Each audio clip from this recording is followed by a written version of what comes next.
চলতি বছরে জুলাই আগস্টের মধ্যে জাতীয় নির্বাচনের দাবি জানিয়েছে বিএনপি। দলটি মনে করে নির্বাচন বিলম্ব হলে দেশের রাজনৈতিক ও অর্থনৈতিক সংকট বাড়বে। আর জাতীয় নির্বাচনের আগে স্থানীয় সরকারি নির্বাচনের বিপক্ষে দলটি। দলের চেয়ারপারসনের গুলশান কার্যালয়ে এক সংবাদ সম্মেলনে এসব কথা জানান বিএনপি মহাসচিব মির্জা ফখরুল ইসলাম আলমগীর। ইমরুল আহসানের রিপোর্ট। বিএনপির স্থায়ী কমিটির বৈঠকের সিদ্ধান্ত জানাতে এই সংবাদ সম্মেলন। যাতে দলটির পক্ষ থেকে বলা হয় দ্রুত জাতীয় নির্বাচন না হলে সংকট বাড়বে, তাই চলতি বছরেই নির্বাচনের দাবি জানায় বিএনপি।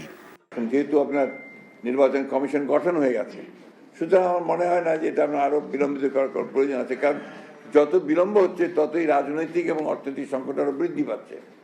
কারণ আমরা বারবার করে বলছি যে আসলে নির্বাচিত সরকারের কোনো বিকল্প নেই, এটা গণতন্ত্রে এটাই হচ্ছে সবচেয়ে ইম্পর্টেন্ট বিষয়।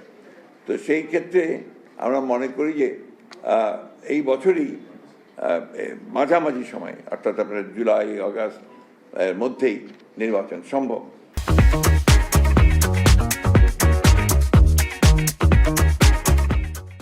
নির্বাচন ইস্যুতে জামায়াতে ইসলামীর সাথে বিএনপির খুব বেশি মতানৈক্য নেই বলে দাবি করেন মির্জা ফখরুল। তবে জাতীয় নির্বাচনের আগে স্থানীয় সরকার নির্বাচনের বিপক্ষে বিএনপি। জাতীয় সংসদ নির্বাচনের পূর্বে স্থানীয় সরকার নির্বাচনের কোনো প্রশ্নই ওঠে না, কারণ এখন তো ফোকাসটা পুরো দেশের, পুরো জাতির হচ্ছে আপনার এই জাতীয় সংসদ নির্বাচনের উপরে, এবং ক্রাইসিসটা ওই জায়গাতেই। গত 3টা নির্বাচন হতে পারেনি, মানুষ সেই জন্যই তারা নির্বাচনের মধ্য দিয়েই যে গণতন্ত্রের উত্তরণের যে পথ, সেটাকে তারা সুগম করতে চায় না। লোকাল গভর্নমেন্ট দেশ চালায় না, ওরা তো লোকাল গভর্নমেন্ট চালায়, দেশ চালায় কিন্তু আপনার জাতীয় সংসদ, আইন করা জাতীয় সংসদ। গণতন্ত্রের মূল বিষয়টাই কিন্তু হচ্ছে আপনার জাতীয় সংসদ। এটা যদি ফাংশনাল হয়, এটা যদি ইফেক্টিভ হয়, তাহলে গণতন্ত্র ফাংশনাল হয়, ইফেক্টিভ হয়। সংস্কার চলমান প্রক্রিয়া মন্তব্য করে বিএনপির মহাসচিব বলেন, পরবর্তী নির্বাচিত সরকার তা এগিয়ে নেবে। ক্ষমতায় গেলে জুলাই আগস্টের গণহত্যার বিচার করবে না বিএনপি, এমন সন্দেহ উড়িয়ে দেন তিনি। আপনি সবার আগে যে ফ্যাসিজম বলছেন, আপনারা fascism against home? Against BNP.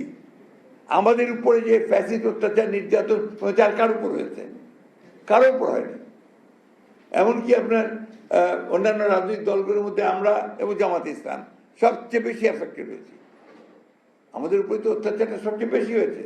তা আমরা ফ্যাসিস্টদের বিচার করবো না তো কে বিচার করবে? আর যদি আমরা ক্ষমতায় আসি, কে করবে? আর যেটা শুরু হয়েছে, এখান থেকে সরে যাওয়ার কারো কোনো উপায় নেই। অবশ্যই বিচার, কিন্তু আবার বিচার তড়িঘড়িও করা যাবে না। তড়িঘড়ি করলে ওই বিচার কিন্তু প্রশ্নবিদ্ধ হয়ে যাবে। ভ্যাট বৃদ্ধি অর্থনীতিতে নেতিবাচক প্রভাব ফেলবে বলে মনে করে বিএনপি। লন্ডনে চিকিৎসাধীন খালেদা জিয়া শারীরিক ও মানসিক দিক থেকে ভালো আছেন বলেও জানান মির্জা ফখরুল। সুতরাং ইমরুল আহসান, এনটিভি নিউজ, ঢাকা।